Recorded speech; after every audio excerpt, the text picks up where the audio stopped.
Hi అండి, I'm Gayatri. Welcome to our channel. ఈరోజు అయితే సింపుల్గా మనం కప్ కేక్స్ అయితే చేసుకుంటున్నాము. ఫస్ట్ 1 కప్ మైదా వేసుకున్నాను and 1 teaspoon baking powder, half teaspoon baking soda, దాని తర్వాత 2 టేబుల్ స్పూన్ కోకో పౌడర్ అనేది వేసుకుంటున్నామండి. దీన్ని ఇప్పుడు మంచిగా చల్లించుకొని పక్కన పెట్టుకోవాలన్నమాట. మీరు దీన్ని 2 to 3 టైమ్స్ కూడా మంచిగా చల్లించుకోవచ్చు. మనకు ఎయిర్ అనేది మంచిగా దాంట్లో ఫామ్ అయ్యి మనకు ఫ్లఫీ స్పాంజ్ అనేది రెడీ అవుతుందన్నమాట. పించ్ ఆఫ్ సాల్ట్ కూడా వేసుకోవాలి. అన్ని ఇంగ్రీడియంట్స్ని మనం మంచిగా మిక్స్ చేసుకొని పక్కన పెట్టుకోవాలన్నమాట. ఇప్పుడు మనము 1/4 cup oil, 1/4 cup milk made అనేది యాడ్ చేసుకుంటున్నాము. ఫ్యాట్స్ మిక్స్ అవ్వడానికి టైం పడుతుంది కాబట్టి కొంతసేపు బాగా మిక్స్ చేసుకోవాలన్నమాట. ఇప్పుడు మనము 1/4 కప్ షుగర్ కూడా యాడ్ చేసుకుంటున్నామండి. షుగర్ మీకు ఎక్స్ట్రా కావాలంటే 1/2 కప్ దాకా కూడా వేసుకోవచ్చు, బట్ నేను పిల్లలకి చేస్తున్నాను కాబట్టి తక్కువే వేస్తాను. ఇప్పుడు 1/2 కప్ మిల్క్ వేసి కూడా నేను బాగా మిక్స్ చేసుకుంటున్నాను. ఇప్పుడు డ్రై అండ్ వెట్ ఇంగ్రీడియంట్స్ రెండు రెడీ అయ్యాయి కాబట్టి రెండింటిని మిక్స్ చేసేస్తున్నాను అనమాట. దీంట్లో మనము వెట్ ఇంగ్రీడియంట్స్ తీసుకెళ్ళి డ్రై ఇంగ్రీడియంట్స్లో మిక్స్ చేయడం వల్ల కూడా మనకు మంచిగా బాగా మిక్స్ అవుతుంది అనమాట. ఇప్పుడు రిబ్బన్ కన్సిస్టెన్సీ వచ్చింది చూడండి. ఇలా రిబ్బన్ కన్సిస్టెన్సీ వచ్చేంత వరకు బాగా మిక్స్ చేసుకోవాలి. దాని తర్వాత నేను 1/2 టీ స్పూన్ వినిగర్ అనేది యాడ్ చేస్తున్నాను. దీంట్లో మనం ఎగ్స్ కర్డ్ ఏమీ వేయలేదు కాబట్టి వినిగర్ కంపల్సరీ వేసుకొని బాగా మిక్స్ చేసుకోవాలండి. ఇప్పుడు మీరు దీన్ని అవెన్లో అయినా మీరు బేక్ చేసుకోవచ్చు, లేదా గ్యాస్ మీద అయినా బేక్ చేసుకోవచ్చు. ఇలా టీ కప్స్ వాడుకోవచ్చు, లేదంటే నార్మల్ స్టీల్ కప్స్ కూడా ఇంట్లో ఉండే స్టీల్ కప్స్ కూడా వాడుకోవచ్చు అనమాట. నేనైతే ఈరోజు అవెన్లో చేసుకుంటున్నాను. నేను ఆల్రెడీ ప్రీ హీట్ చేసుకున్నానండి. 180 degreesలో 10 to 15 minutes ప్రీ హీట్ చేసుకోవాలి. దాని తర్వాత మనం అవెన్లో దీన్ని పెట్టుకొని 20 to 25 minutes మనము బేక్ చేసుకుంటాం అనమాట. మీరు గ్యాస్ మీద అయితే నార్మల్గా ప్రీ హీట్ చేసుకొని దాంట్లో పెట్టుకొని ఒక ప్లేట్ పెట్టుకొని కూడా మనం బేక్ చేసుకోవచ్చు. నేను ఇప్పుడు 100 ml దాకా విప్పింగ్ క్రీమ్ తీసుకున్నాను. 1 టేబుల్ స్పూన్ నేను cocoa powder, 3 tablespoon icing sugar అంటారండి. మీరు ఐషింగ్ షుగర్ లేకపోతే మీరు నార్మల్ పౌడర్ షుగర్ కూడా బాగా చల్లించుకొని తీసుకోవచ్చు అనమాట. లమ్స్ ఏమీ ఉండకూడదు అంతే.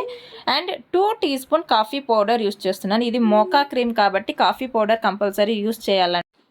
మీరు దీంట్లో చాక్లెట్ని కూడా మెల్ట్ చేసుకొని వేసుకోవచ్చు, అది కూడా వేరే టేస్ట్ ఇస్తుంది. అండ్ మనకు ఏదైనా కానీ మోకా క్రీమ్లో మోస్ట్లీ కాఫీ పౌడరే వాడతారు. అదే మనకు పర్ఫెక్ట్ చాక్లెట్ క్రీమ్ ఫ్లేవర్స్ ఇచ్చేస్తుంది అండ్ చాక్లెట్ ఎఫెక్ట్ కూడా ఇచ్చేస్తుంది అనమాట.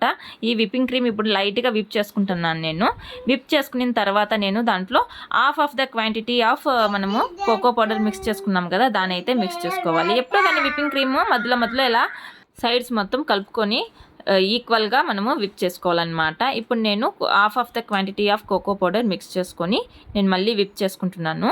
ఎప్పుడు కానీ విప్ చేసేటప్పుడు స్లో టు హైయే వెళ్ళాలి. మనము విప్పింగ్ క్రీమ్ అనేది 5 to 6 minutesలో మనం విప్ చేసేవాళ్ళనమాట. దాని తర్వాత విప్ చేస్తున్నారు అంటే మీ విప్పింగ్ క్రీమ్ కోల్డ్గా లేదనే అర్థము. విప్పింగ్ క్రీమ్ కోల్డ్గానే ఉండాలండి. ఎప్పుడు కానీ ఐస్ క్రిస్టల్స్ అసలు ఉండకూడదు, కోల్డ్గా ఉండాలి. ఇప్పుడు నేను వెనిలా ఎసెన్స్ కూడా యాడ్ చేసుకుంటున్నాను. వెనిలా ఎసెన్స్ ఆప్షనల్ అండి, మీ దగ్గర ఉంటే యాడ్ చేసుకుని, లేదంటే పర్లేదు. ఇప్పుడు నేను స్టిఫ్ పీక్స్ వచ్చేంత వరకు బాగా బీట్ చేసుకుంటున్నాను. ఇంకా మన దగ్గర ఆల్రెడీ ఇంకా half of the quantity of cocoa powder ఉన్నింది కదా, దాన్ని కూడా మిక్స్ చేసుకుంటున్నాను అనమాట. ఇప్పుడు స్టిఫ్ పీక్స్ వచ్చేంత వరకు బాగా నేను బీట్ చేసుకుంటున్నాను. ఫ్యూచర్లో నేను విప్పింగ్ క్రీమ్ మీద డీటెయిల్డ్ వీడియో అయితే పెడతానండి. ఇప్పుడు విప్పింగ్ క్రీమ్ మంచిగా స్టిఫ్ పీక్స్ వచ్చింది అండ్ స్మూత్ ఫినిష్లో వచ్చింది. చూడండి ఎంత స్మూతీగా ఎంత బాగుందో అసలు విప్పింగ్ క్రీమ్ చూడడానికి. ఇప్పుడు నేను దాన్ని పైపింగ్ బ్యాగ్లో వేసుకుంటున్నాను అనమాట. నేను 1 mm నాజల్ తీసుకొని సింపుల్గా నేను దాని మీద డెకరేట్ చేసేసుకుంటున్నాను అనమాట.